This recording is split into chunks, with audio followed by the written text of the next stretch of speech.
একদম হাসি মুখে, দেখেছো হাসিটা কিন্তু মুখ থেকে যাচ্ছে না। কি সুন্দর হাসি, ব্যবসায় মঙ্গল হোক। বিকেলে স্ন্যাক্স সমস্ত কিছু খেয়ে তোমাদের সামনে প্রেজেন্ট করার চেষ্টা করবো।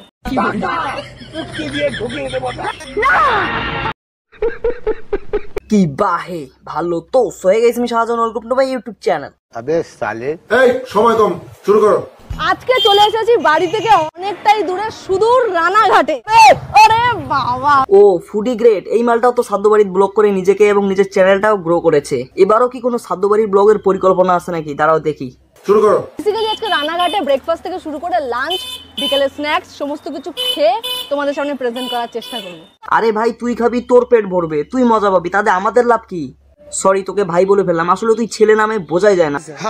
খাও বস, খেয়ে বাঁচো।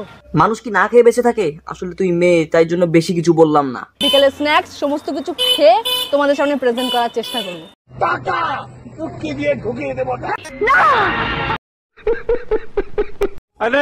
মানুষ চাইলে এখান থেকে 2 টাকা দিয়ে খেতে পারে। কচুরির সঙ্গে সবজি ফ্রি দেয়। হাঁড়িটাতে শুধু লেগ পিস, শুধু লেগ পিস দিয়ে তৈরি। চিকেন চাপ 50 বছর ধরে এখানেই। আরে হ্যাঁ, তোমাদের তো কাজে ওই রকম, প্রত্যেকটা মানুষের দোকানে দোকানে যাওয়া তাদের খুব বিরক্ত করো কাজে। লজ্জা লাগা দরকার। কাকু কি আম দিছেন? বিরিয়ানি নাকি? হ্যাঁ, ও সেই টেস্ট। কয় টাকা? বলে 20 টাকা। খাইবেন নাকি? শেষে হয়তো নিলে নাই, না নিলে নাই, ভিডিও করে চলে যায়, তাই কাজ। আপনারা একদম শেষ মুহূর্তে এসেছেন, জানি না কতটা আপ্যায়ন করতে পারলাম। আরে কাকু কি যে বলো না, তুমি ওর ভিডিওতে এসেছো, এটাই তো ওর কাছে অনেক। এই হচ্ছে হেমন্তদার ছোট্ট একটা কার্ড, একদম হাসি মুখে, দেখেছো হাসিটা কিন্তু মুখ থেকে যাচ্ছে না। আরে হ্যাঁ, তুমি তো যে কোনো দোকানদারকে খুব সহজেই পটায় ফেলতে পারো, তাই তো বলি এত দোকানি কে। একদম হাসি মুখে, দেখেছো হাসিটা কিন্তু মুখ থেকে যাচ্ছে না। সেম ভাবে ছেলেরা পটায় মেয়েকে, আর ফুড ব্লগাররা পটায় দোকানদারকে। একদম হাসি মুখে, দেখেছো হাসিটা কিন্তু মুখ থেকে যাচ্ছে না। কি সুন্দর হাসি, ব্যবসায় মঙ্গল হোক। এটার কথায় আসি, এটা কিন্তু ভালো পরিমাণেই দেওয়া হয়েছে। কাকু আর চাইলে দাও, যতক্ষণ চাইবে ততক্ষণই দেবে। আরে হ্যাঁ, যতক্ষণ চাই ততক্ষণে দেয়। মুই 3-4 বার নিলুম, সেই মজা।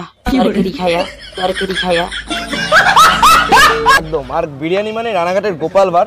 বাপরে, রানাঘাটও গোপাল বার আছে? আমি তো জানি গোপাল বার কৃষ্ণনগরে থাকে। কম দামে ভালো মানের বিরিয়ানি যদি খেতে হয় তো গোপাল বারে আসতে হয়। মাঝে মাঝে ওই র‍্যাপ সংগুলোর মতো না, যে গায়কটা গানকে ধর্ষণ করেছে, যে আয় আয় আয় তোরা, কি জানো, রানাঘাটে আয়। বিরিয়ানিটা একদমই অয়েলি না, গলায় কি হালকা একটু আটকাচ্ছে। গলায় তো আটকাবে, আরে যে কোনো খাবার বসে খেতে হয়, দাঁড়িয়ে না। বেলজ্জা। তোটা তো আমার পক্ষে খাওয়া জীবনে সম্ভব নয়। আমি থালাটা শুভজিৎকে ধরিয়ে সরে যাবো এখান থেকে। না না, কেন আবে জলদি বল। আচ্ছা তো মানে নিজে খাবে না, আমাকে এত খাওয়াবে। আর খাওয়ার ইচ্ছে আছে, সেটা না খায়। একদম কম প্রাইসে। কত দাম জানো কাকু? 80 টাকা প্লেট, 4 পিস। জোর সে বল কে লোগোं को স্কিমে বাতা দে। এখন এই মুহূর্তে আমার হাতে নেই সময় আর পেটে নেই জায়গা, ঠিক আছে? সেই জন্য আমি এখান থেকে খেলাম না খাওয়ার কথা কয় মানুষক ঠকালু মানে। বাট যারা এখানে আসো তারা কিন্তু এখান থেকে ট্রাই করতে পারো। অনেকে বলে ভালো খেতে, তাই না? দারুণ খেতে। আরে হ্যাঁ, ফুড ব্লগার, তাতে আবার সাধ্যবাড়ির সাথে জড়িত ছিল। যে কোনো খাবারই টেস্টি লাগে। যাই হোক, এই ভিডিওটা আমি শুধু বিনোদনের জন্য বানিয়েছি, কেউ পার্সোনাল ভাবে নেবে না। সো গাইস, আজকের ভিডিও এতটাই। কেমন লাগলো অবশ্যই নিচে কমেন্ট করে জানিও। ভালো লাগে না কমেন্ট, শেয়ার আর সাবস্ক্রাইব মাই চ্যানেল। দেখা হচ্ছে নেক্সট ভিডিও।